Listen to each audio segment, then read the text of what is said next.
The Bay Area here is a bubble. Another very reliable way to find good founders is open source. Advantage of technology is disappearing, but what will be the advantage for one company versus other companies is the distribution.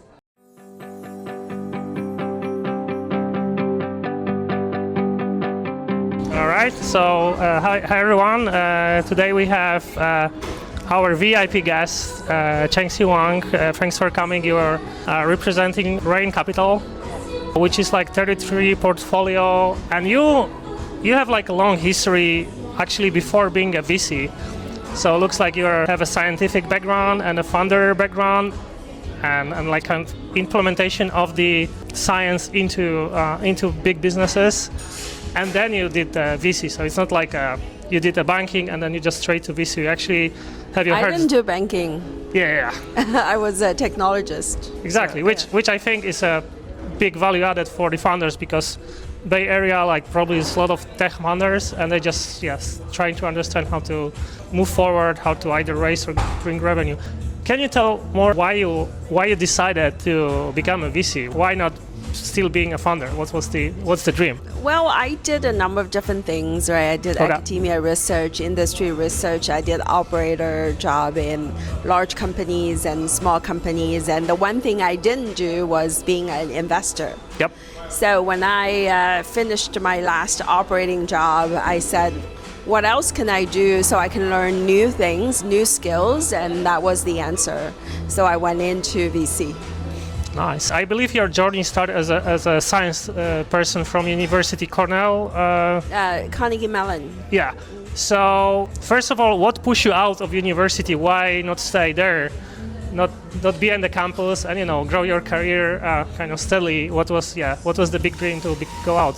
Well, there are a number of reasons. The biggest one is my fiance at the time was recruited by Google. Oh, okay. And so he was also a professor at Carnegie Mellon, and so we moved out here together. Sweet.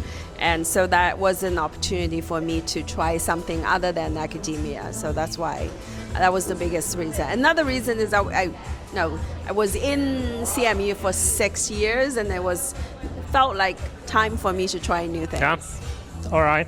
So you actually move out, and then you look around the Bay Area and decided, let's join. I believe Intel was first. That was actually the Palo Alto networks. No, I was analyst, VP of research at Forrester Research. Okay. So industry analyst covering the cybersecurity market. Okay. And then you joined a company, Twistlock, right? Yeah, it was then from Forrester I went to Intel, Okay. Intel Security. Then I went to Twistlock.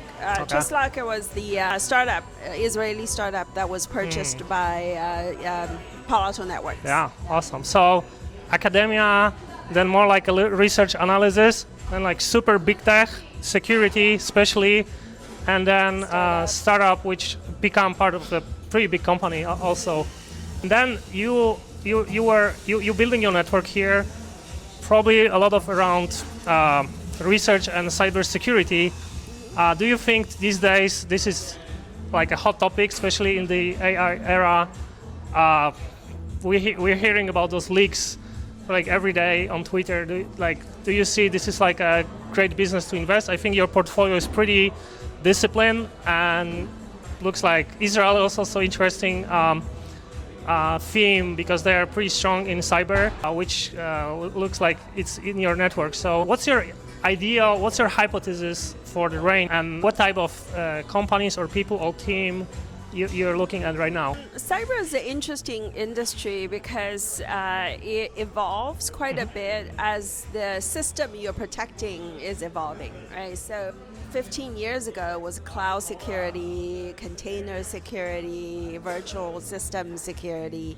Today is AI security, right? And even before cloud security was like endpoint, PC security, right? Correct. So as the infrastructure changed, the security protection mechanisms change.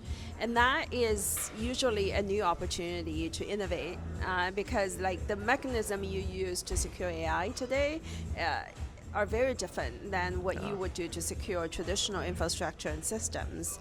And so every maybe 10, 15 years, there's a new wave fundamental tech change. Yep, like And mobile then- phones, for instance. Mobile is another one. I forgot to mention that. That also created opportunity for mobile security companies, right? So there's always new things. Yeah. And so it's interesting. It never static. So that's one thing I really like. You mentioned team. Obviously, teams that are very technically competent, Sweet, okay. but also someone who really can read the market, really understand how to sort of come into the market and bring the technology and deliver. Like, for instance, you mentioned Twistlock, and we were one of the first companies to deliver Docker security when Docker was just on the cusp of becoming very popular, right? So you have to know that's the time to deliver Docker So security. it was right timing, right niche. You were not afraid of just dumping deep into one niche and then just like dominate. Yeah, the so for segment. instance, AI security, we just had an exit in our portfolio. This is a third AI security exit we had in last 6 months. So- Awesome. Yeah, so very effective. How do you find your next startups? Where you are going events in the Bay? They just reach you out cold on LinkedIn. What's your what's the? I think all of the above. Okay. But probably the most reliable leads come from my network. People I met at the conferences. I give talks sometimes. I get deals, leads that way, and a lot of folks I know in industry would recommend founders to me. And another very reliable way to find good founders is open source. Okay. So we look at who's writing open source code and which repos are very popular and how are people using it. And I think 3 of my portfolio companies are very active security open source founders. So they started open source and then just built the business model on top of being open source. Is that correct? Yes, it ends up that way, but usually we found them before they even became a commercial company because we noticed the open source repo became popular, and then we would go talk to the founder, the creator of the open source, and see how they're thinking about taking it further. Which is interesting because in open source, like initially it's not about money, it's about bringing in other contributors and explain them why it's important, which is, I believe, a good test for future market because they need to be good communicators and they need to bring talented people around them. You can't do open source alone, you need to have hundreds of contributors to actually make a difference. How does your typical day or week look like? Do you potentially try to connect? You're trying to be like early money, so is then your role connect your portfolio to later stage, say Sand Hill Road, big VC firms, or is it more like you kind of hands-on working together? What's your how is the life of investor look these days? And again, all of the above. Okay. So like for instance, this morning, I did a few calls. Then I met one of my investor friends for lunch in Palo Alto. So we talked about potential deals that we can do together. And we decided we're going to meet one of the founders that we're looking at early next week. And then I drove up to San Mateo. I was on the panel at a big data conference, and then I came here. So I took a call in the car coming up here, and two calls actually. Interesting. And then I'm here, and after this, I'm going to a dinner in the city with a bunch of investors / founders. So it's like all day long. Yeah, super. So hustling day and night. Yeah, hustling. Also, question in founders gathering, we do it every Friday, and very often I would say like 30-40% is a person to come into Bay Area for like 2 weeks, 3 weeks. So the ratio I would say is like 1/3 is typically folks that are just exploring being in the Bay Area. Maybe they're looking up to rent long term and just discovering this place. What is your thinking for guys that are coming to the Bay, like very fresh?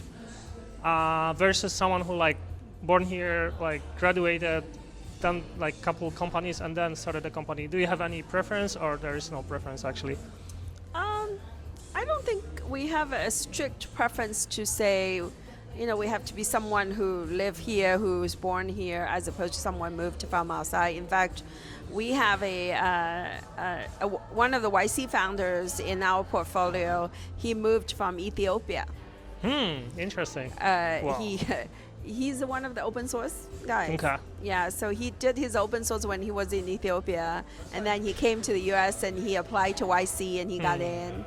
And we put in money at the YC round. So right after the demo day, kind of? Before the demo day. Before the demo? Okay, before awesome. Demo day, So very early money. My partner in Founders Gathering, Kioske Togami, he's also partner at Transpose. Where? Transpose. Okay. So they're one of the largest LP into YC. And because he's Japanese, so he's trying to get young Japanese founders and like send them out to the Bay and promote YC. And they're also looking in the last years, there's been like increase in numbers of actually the Japanese founders being funded. So looks like it doesn't really matter where you're from. It really matters like your go-to-market, your consistency, you being tech. Have you ever invested in someone like a team that's like zero technical people in the team and only like business people, or this is like the second skill? The first is the technology. What's your opinion there? I don't think I've ever invested in a company with no technical people. Not Awesome. yet. Awesome. But going forward, maybe, because right now everybody can code, right? Oh, yeah. But I can tell you that vibe coding can get you somewhere. Yes. But the back end still Correct. needs work. You still need someone who understands how to run a scalable application, how to debug problems at the system level. I think without any technical help, it's going to be difficult. Totally, yeah. We also talk a lot about go-to-market and making revenue. Looks like cybersecurity is like a good fit for big companies, which from startup perspective, they might take longer life cycle to actually get in the doors. Do you have any advice on how early stage founders can pitch into like maybe not Google, but like big Fortune 500 companies, and like especially like in cyberspace? Do you have any grow hack techniques or like any advice? What is do what don't? I mean, cyber is an industry that you sell trust. Okay. Right? The customers need to trust the company, right? Because they're using your technology for trust purposes. Yeah. So how do you gain that trust? It's still the case that you need someone that the customer knows. Either someone you hire or your advisor. I would say if you're not a cyber person and you don't have any connections in the cyber industry and you want to become a cyber founder, then I would ask you, why do you want to become a cyber founder? Well, what makes you a different founder than somebody else who has spent years in cyber, right? And let's say you have a good answer to that question, that you have a good reason to be a cyber founder, then I would say, hey, go convince a few people who have been in the industry for a long time for them to become your advisors, right? If you can convince them, maybe you have something, right? And then they'll help you get to your first a few customers. Do you think these days, especially like 2026 and beyond, an important skill is to be out there in social media and be able to like gather people quickly through, say, presentation and videos and stuff like that? I don't think that is absolutely necessary. Okay. I think social media is one of the methods to generate leads, but there are other ways to create leads as well. And so if you have enough leads, then you don't need to be on social media. But potentially, social media could be an effective channel, right? So, but I think it's neither sufficient nor necessary. It's one of the choices. One of the, yeah, because we talk also a lot about, can content actually be your distribution channel? And if that's the case, how founders can communicate well, which I think it can, depending on what you do, right? Even in cyber, there are many different subsectors, right? Something like if you do deep fake detection, it might be a good idea for you to generate some deep fake videos and talk about how they can fool detection mechanisms. Those kind of things are very interesting. And also any B2C products, B2C security is something you probably want to be out there.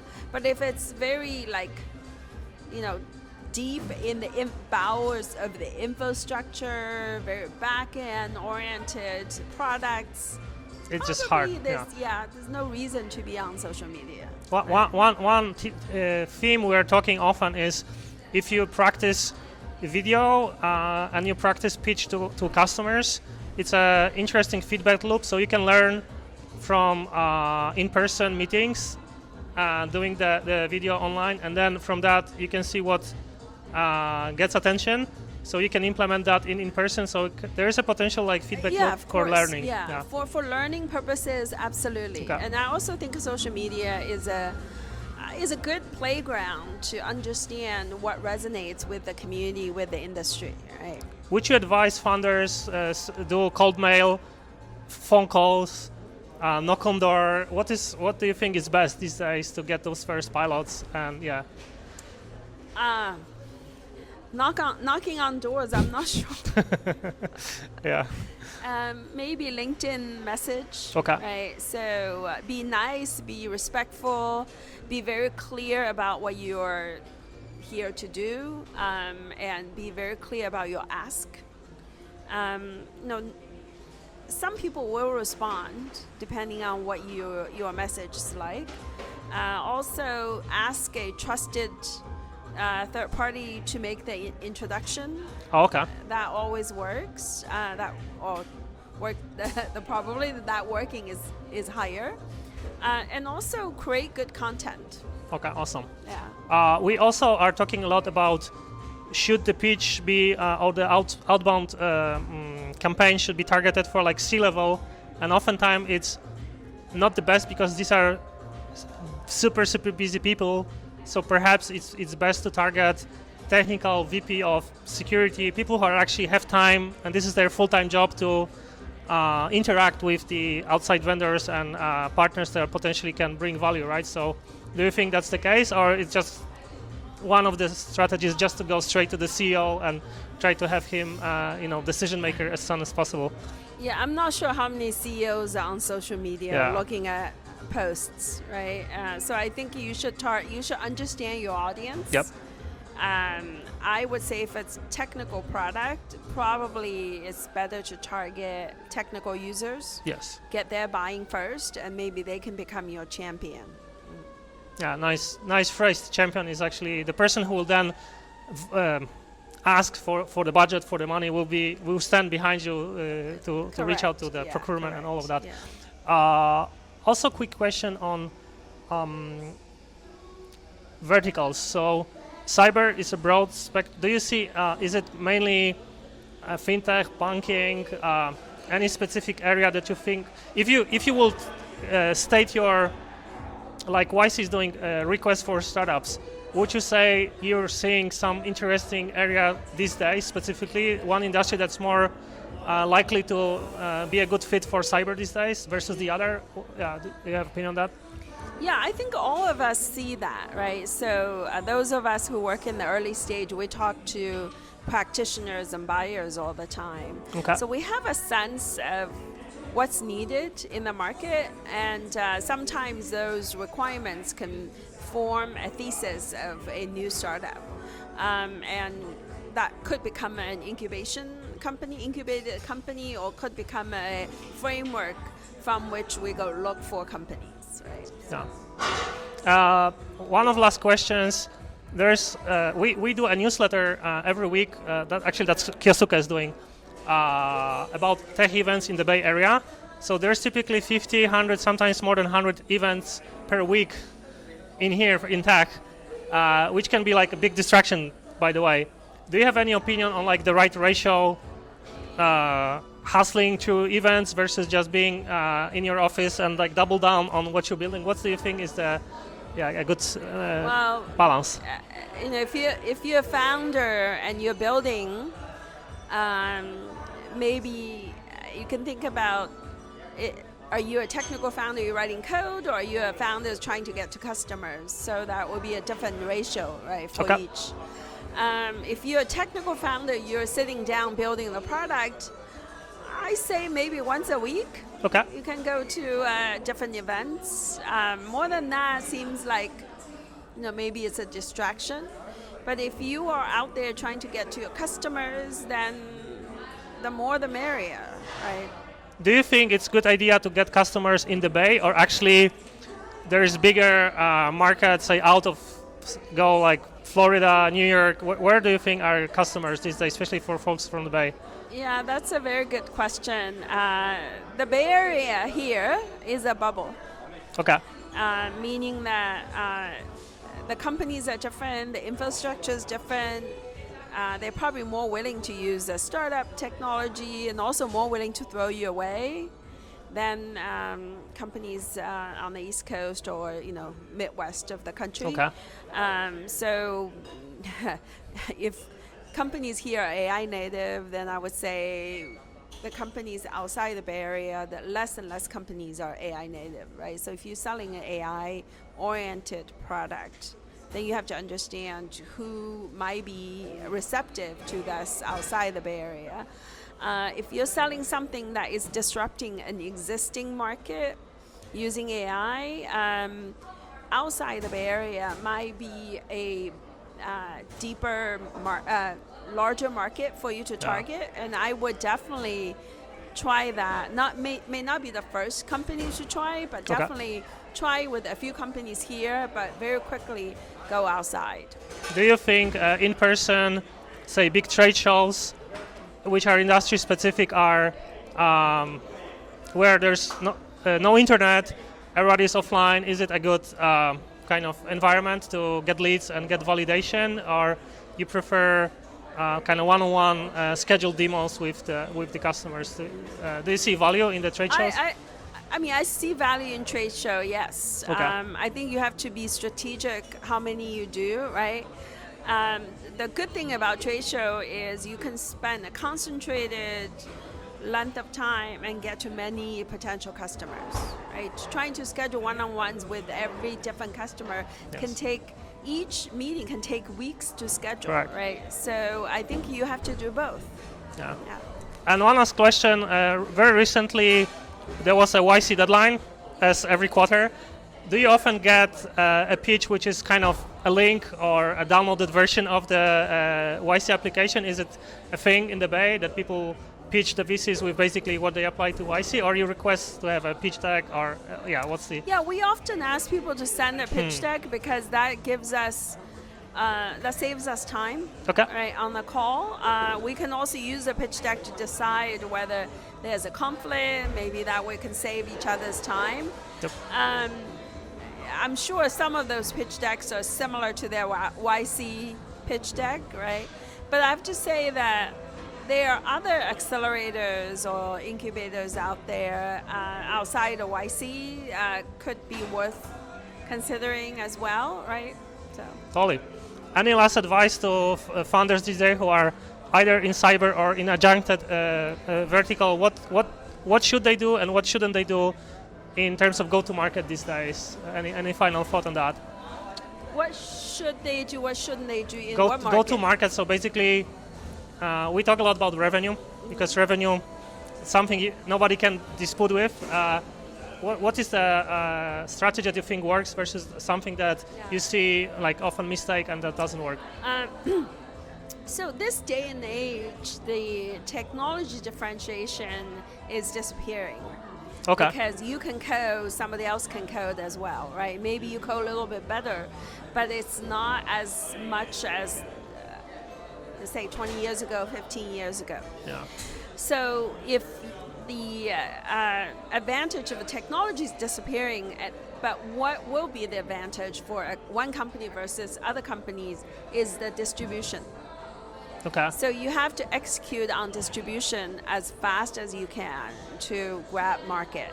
And because distribution is where you will make or break the company is also one of the things that investors will use to measure your success, then I would say maybe in your even the earliest days of your company, thinking about how you can execute on your distribution. Awesome. Right? So do you want to have certain percentage of revenue coming from channels? Right? If that is the case, then you need to go and talk to people who can help you in channels. Maybe you get some of the large service providers as an investor on your cap table, right? So they can then, they're incentivized to help you, right? Or you get a strategic like Microsoft, Intel, Cisco, those folks, they are venture arm to invest in your company, so they're incentivized to put you in front of their product teams to gain distribution. Yeah, big partners are here, so it makes sense to work with them. Yes. Yeah, thank you again for the quick interview. We are about to start events pretty soon. So thanks for coming, and hope we're gonna have an awesome event today. Thank you for having me.